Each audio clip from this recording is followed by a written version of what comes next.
yo no tenga apetito. Y ahí es cuando se vuelve un círculo vicioso. ¿Listo? Entonces es al contrario.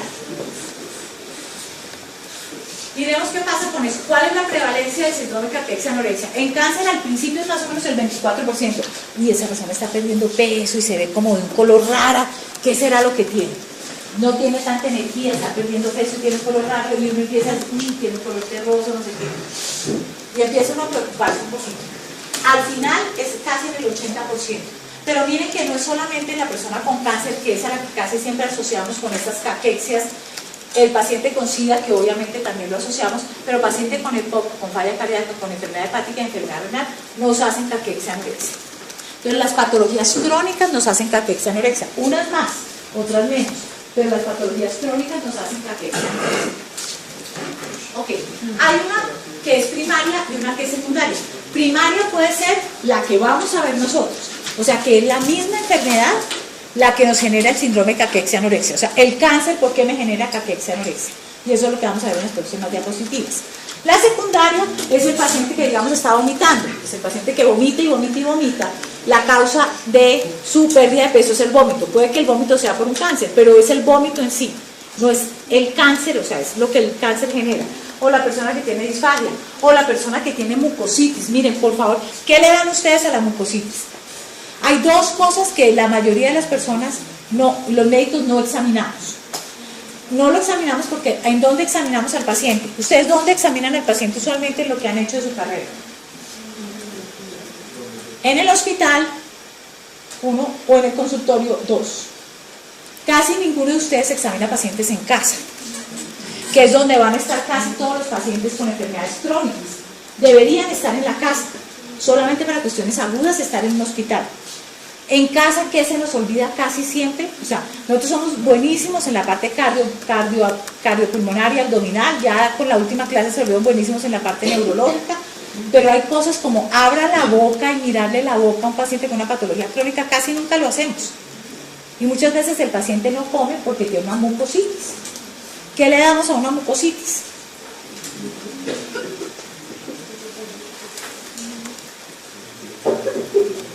Ustedes llegan y ven a una persona con la boca llena de aftas, etcétera, y no puede comer por eso.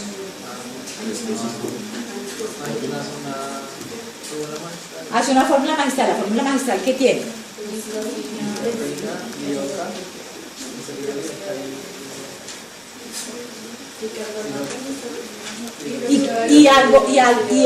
Generalmente ketoconazol.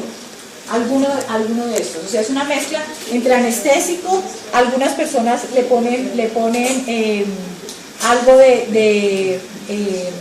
algunas le ponen ketoconazol y ponen también, o sea, o nistatina o ketoconazol, generalmente más nistatina que ketoconazol, no ketoconazol sino nistatina, con lidocaína, y hace uno la mezcla y le dice a la persona, se la coloque y le dice que se la pase, porque si la persona tiene mucositis aquí en la cavidad oral, es muy posible que también a nivel esofágico esté absolutamente lleno de úlceras o de vesículas, etc.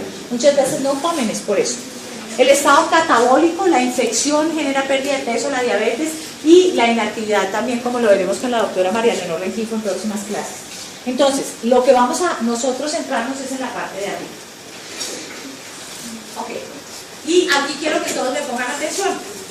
Esto no es sanación, esto es lo que hacemos normalmente con los pacientes en la parte farmacológica.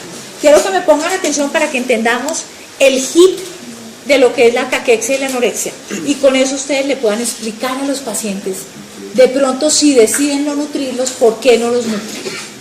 ¿Ok? Miren, si yo tengo, pongamos, aquí lo pusieron como tumor, si yo tengo un cuerpo extraño, ¿ok? Un cáncer.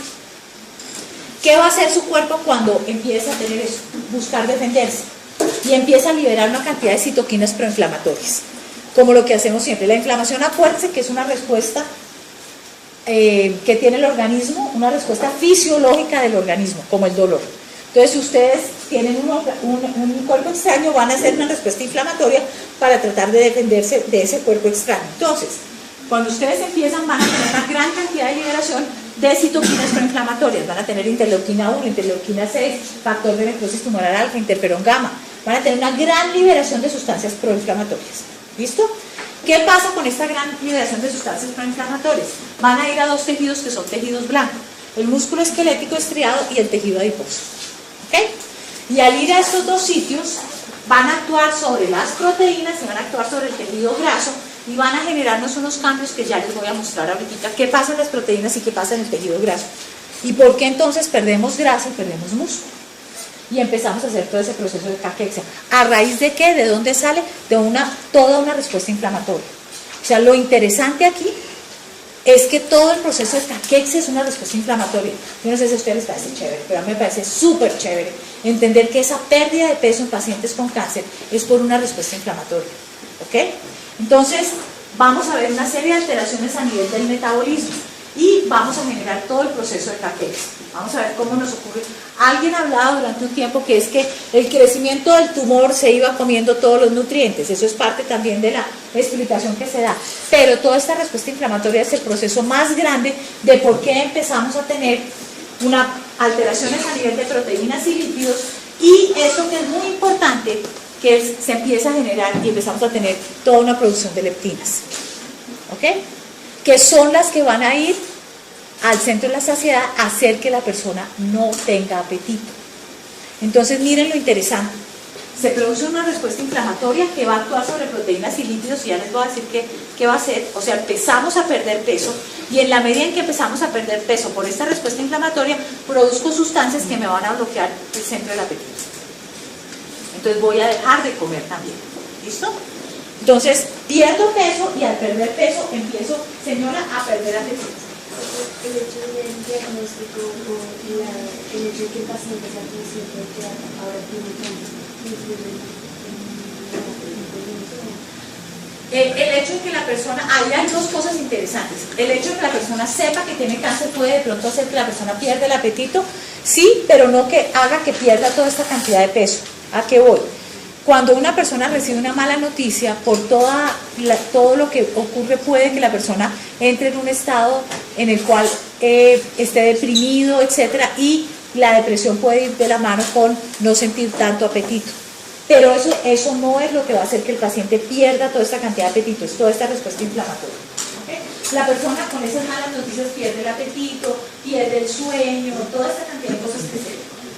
Ok, entonces vamos a pasar estas para poder hacer la siguiente parte y ver, quedarnos ya acá. Todas estas son citoquinas proinflamatorias, o sea, procaquéticas, que ya hablamos, interferón gamma, interleuquina alfa, interleuquina 1 y 6, son, la 2 y la 12 también, son sustancias que van a generar que podamos tener alteraciones a nivel de proteínas y de tejido graso.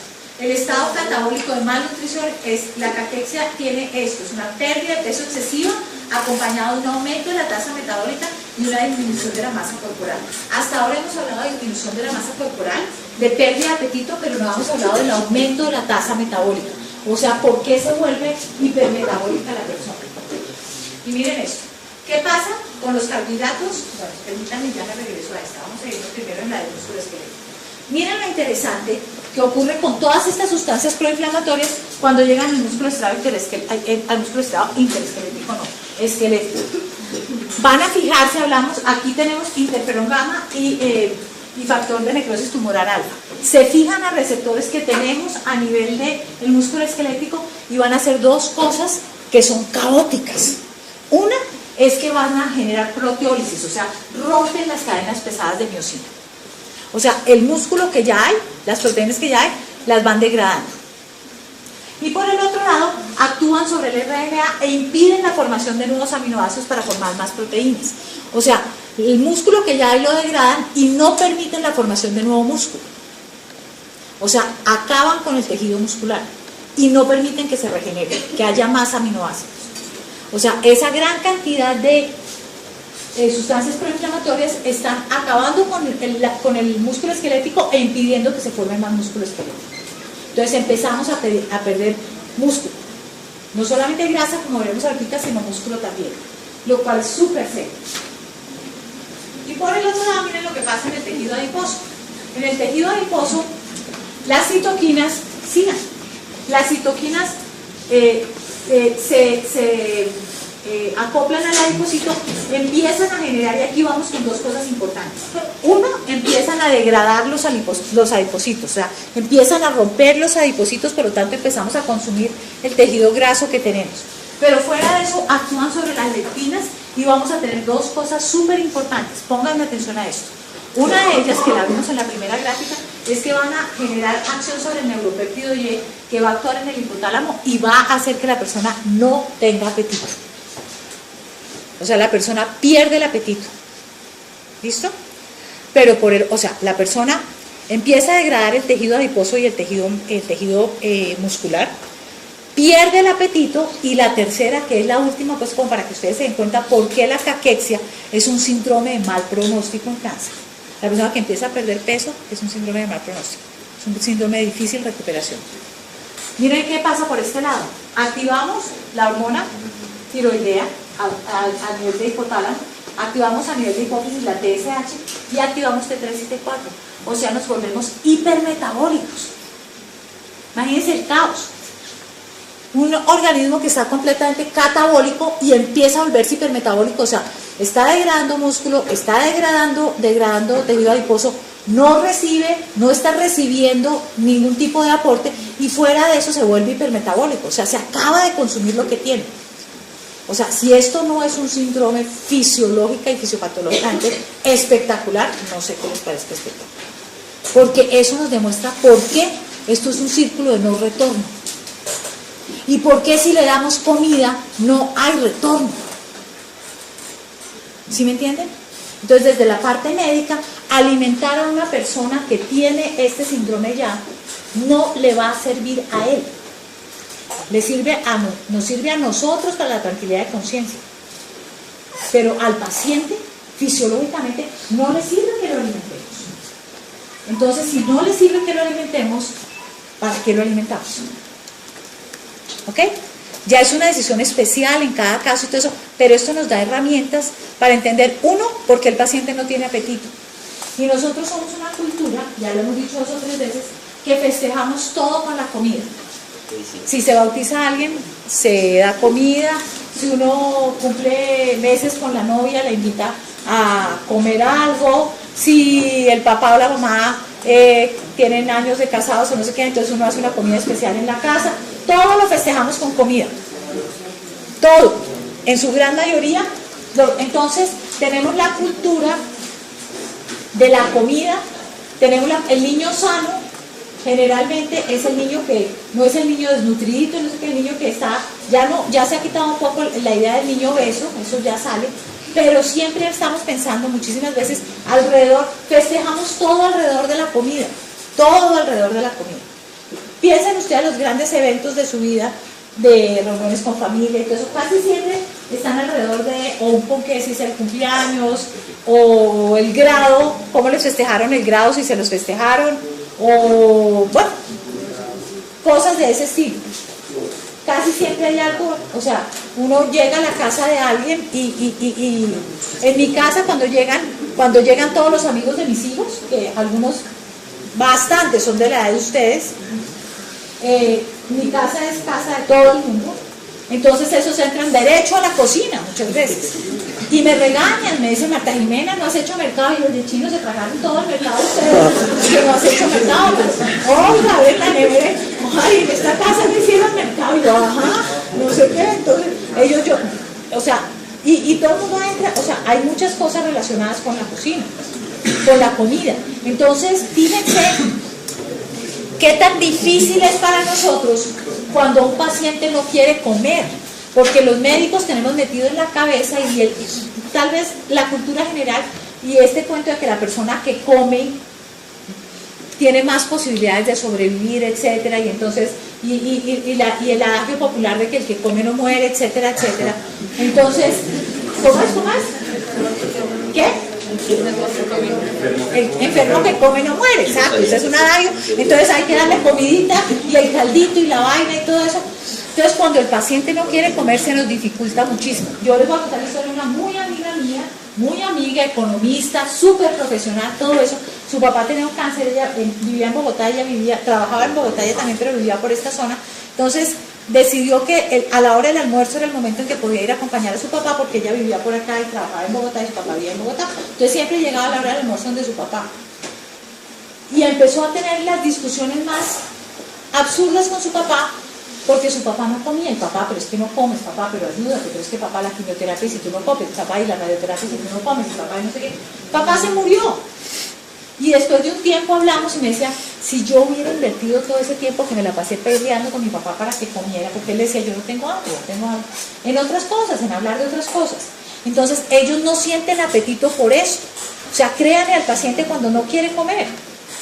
Lo difícil es el familiar, pero si ustedes se sientan con el familiar y le explican por qué no come, que hay unas sustancias que se producen, que van al centro, no tienen que entrar con las leptinas que viajan por nosotros, no, porque las sustancias se producen y van al centro del apetito y bloquean el centro del apetito.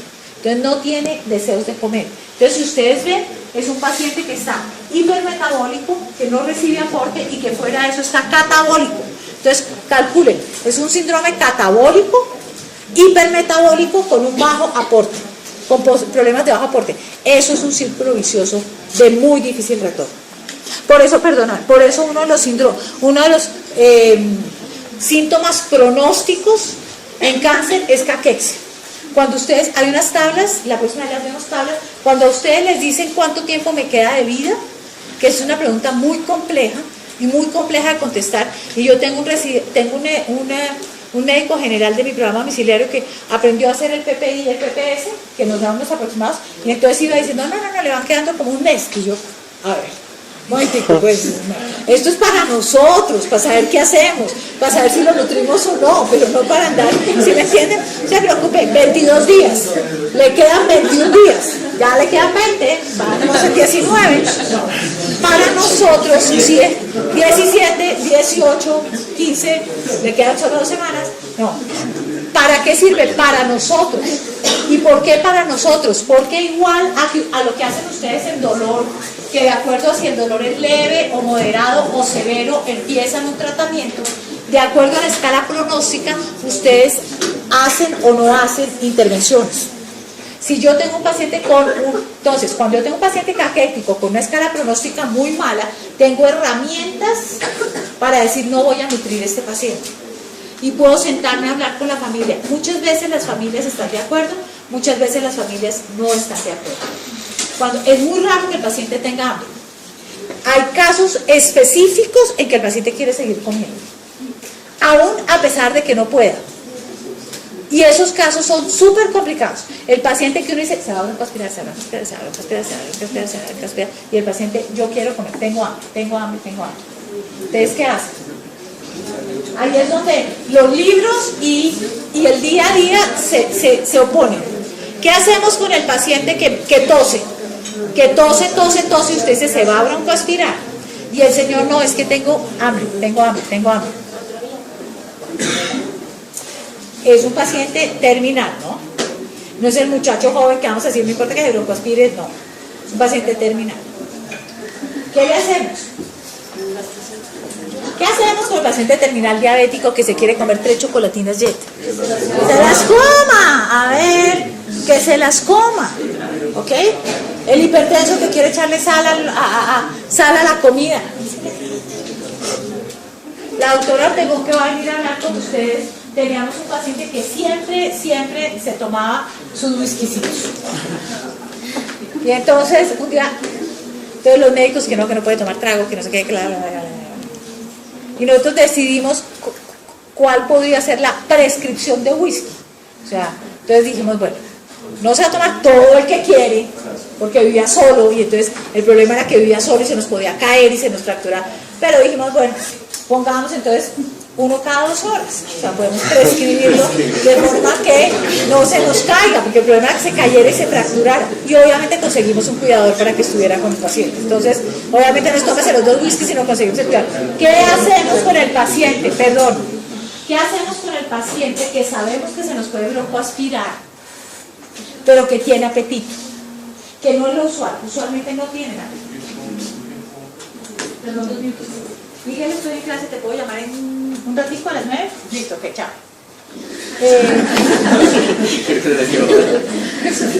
17, 18, no, 17, 14, 13, ok. No, ese es un enfermero que trabaja conmigo. Ok, ¿qué hacemos con el paciente que se nos puede broncoaspirar, que tiene riesgo? Nosotros somos buenísimos en la parte cardiopulmonar y abdominal, ya con la última clase se volvieron buenísimos en la parte neurológica, pero hay cosas como abra la boca y mirarle la boca a un paciente con una patología crónica, casi nunca lo hacemos. Y muchas veces el paciente no come porque tiene una mucositis. ¿Qué le damos a una mucositis?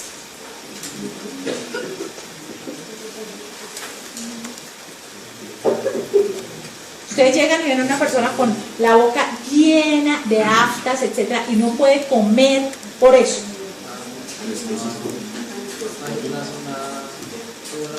Hace una fórmula magistral. La fórmula magistral, ¿qué tiene? Que yo no tenga apetito. Y ahí es cuando se vuelve un círculo vicioso. ¿Listo? Entonces es al contrario. Y vemos qué pasa con eso. ¿Cuál es la prevalencia del síndrome de caquexia-anorexia? En cáncer al principio es más o menos el 24%. Y esa persona está perdiendo peso y se ve como de un color rara. ¿Qué será lo que tiene? No tiene tanta energía, está perdiendo peso y tiene un color raro. Y uno empieza a decir, tiene un color terroso, no sé qué. Y empieza uno a preocuparse un poquito. Al final es casi en el 80%. Pero miren que no es solamente la persona con cáncer, que es a la que casi siempre asociamos con estas caquexias, el paciente con SIDA, que obviamente también lo asociamos, pero paciente con EPOC, con falla cardíaca, con enfermedad, el cáncer genera, o la persona que tiene disfagia, o la persona que tiene mucositis. Miren, por favor, ¿qué le dan ustedes a la mucositis? Hay dos cosas que la mayoría de las personas, los médicos no examinamos. No lo examinamos porque ¿en dónde examinamos al paciente? ¿Ustedes dónde examinan al paciente usualmente en lo que han hecho de su carrera? En el hospital, 1, o en el consultorio, 2. Casi ninguno de ustedes examina pacientes en casa, que es donde van a estar casi todos los pacientes con enfermedades crónicas. Deberían estar en la casa, solamente para cuestiones agudas estar en un hospital. En casa, ¿qué se nos olvida casi siempre? O sea,